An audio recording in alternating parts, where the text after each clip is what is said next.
Shalom, everybody, and welcome.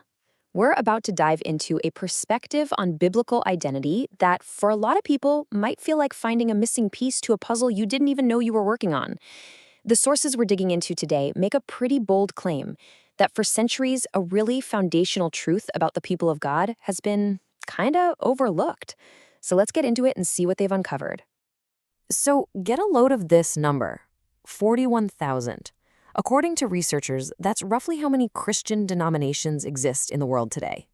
Now, our sources look at this and they don't see healthy diversity. They see it as a symptom of some really deep underlying confusion. I mean, how could one book, one Messiah, and one set of instructions from the Almighty lead to so much division? The argument is that it all starts with a major case of mistaken identity.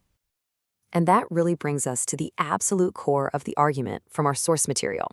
It suggests that the number one issue facing God's people today, and this is whether they realize it or not, is identity theft. We're talking on a massive spiritual scale. Someone has lost sight of who they truly are, and they don't even know it's been stolen. Now that's a pretty heavy claim, isn't it? So it just begs the question, how did we even get here? How did we wind up in a place with so much division and so much confusion over who we are? Well, to find the answer, we have to go back. Way, way back, to an event that literally fractured a nation and, according to our sources, sent history spiraling down a completely different path.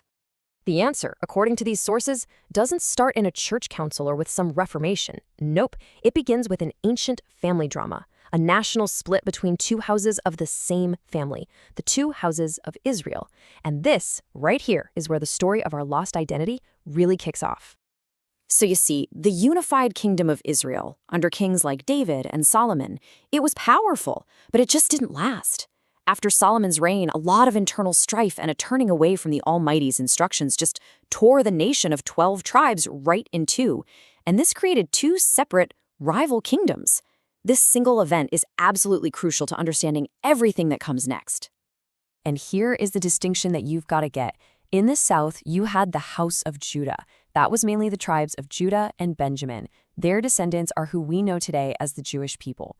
But up in the north, you had the House of Israel, 10 tribes that turned to idolatry, got conquered by Assyria, and were scattered among the nations. They were seemingly lost to history. Remember them. They are the lost sheep everyone's looking for. You see, it's this scattering of the 10 northern tribes that our sources argue led to a huge theological detour. With a big chunk of the family now missing, a new story had to be created to explain what happened to God's promises. And this was a man-made path, one that led directly to the identity crisis we started with. This theological detour, it has a name, replacement theology. To put it simply, it's the idea that the Christian church came along and became the new Israel, effectively replacing the original nation and inheriting all of its promises. The sources we're looking at point to this belief as a fundamental error that completely obscured the true plan of redemption. So you might be asking, how could a detour like that even happen?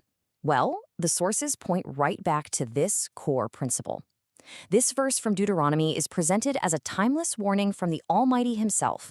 Don't add to my instructions and don't take away from them. The argument is that replacement theology did exactly that. It created a whole man-made religious system that changed the original divine plan. And what are the results of that detour? Well, according to the sources, it led to a departure from the Torah, which, by the way, just means God's instructions, not some harsh law, and the creation of new religious traditions. And once that original Hebrew context was lost, so was the understanding of who the people of God truly are. The result? A profound, deep loss of spiritual identity.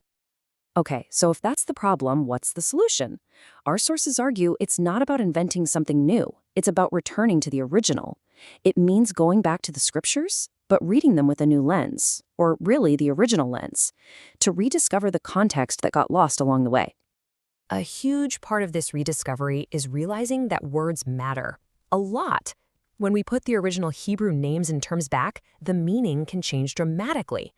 Torah isn't some burdensome law, it's life-giving instruction. The Messiah's name wasn't Jesus. The angel gave him the Hebrew name, Yeshua.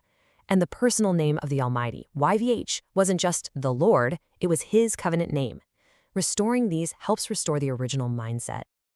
Okay, with that restored context in our back pocket, let's look at a really powerful example.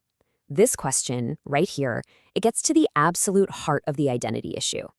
When you read about a holy nation in the New Testament, who do you picture? So here's a super famous verse from 1 Peter, one that's been preached in churches for centuries, right? It's almost always applied to Gentile believers as proof that they are the new Israel. But is that who Peter, a Jewish apostle, was actually talking to? And here it is. This is the key that unlocks the whole thing. Peter isn't just making up a new title for a new group of people. He is quoting, almost word for word, a promise God made back in Exodus 19, specifically to all 12 tribes of Israel at Mount Sinai. So from this perspective, Peter isn't replacing Israel. He's writing to the scattered descendants of Israel, reminding them of the very identity and purpose they had forgotten. This rediscovery of identity brings us to the climax of the whole biblical story, a prophetic reunion. I mean, think about it. If the original problem was a divided family, then the ultimate solution has to be bringing that family back together. This is the great hope of the prophets, the two becoming one again. And this is where the Messiah's mission comes into crystal clear focus. The sources really emphasize that while his redemptive work is for all of mankind, Yeshua stated his primary mission in his own words, "I was not sent except to the lost sheep of the house of Israel." Who's that? Those scattered northern 10 tribes who had totally forgotten their identity out there among the nations. Okay, let's just walk through this process using the language right out of Ephesians chapter 2. First, you've got two groups, the house of Judah, who was considered near because they still had the covenants and the Torah. And then you have the scattered house of Israel, who was far off because they'd lost their way. Then the Messiah, Yeshua, comes in as the peacemaker, and he breaks down that wall of hostility between them. Then, and this is the amazing part, he creates out of the two a one new man. Not a separate thing called the church, but a reconciled and unified people, restored to their original identity as Israel. So, we have covered a ton of ground here, from an ancient family split all the way to a prophetic reunion. So what's the big takeaway from all this? Why does any of this matter for us today? All right, let's just bring it all together.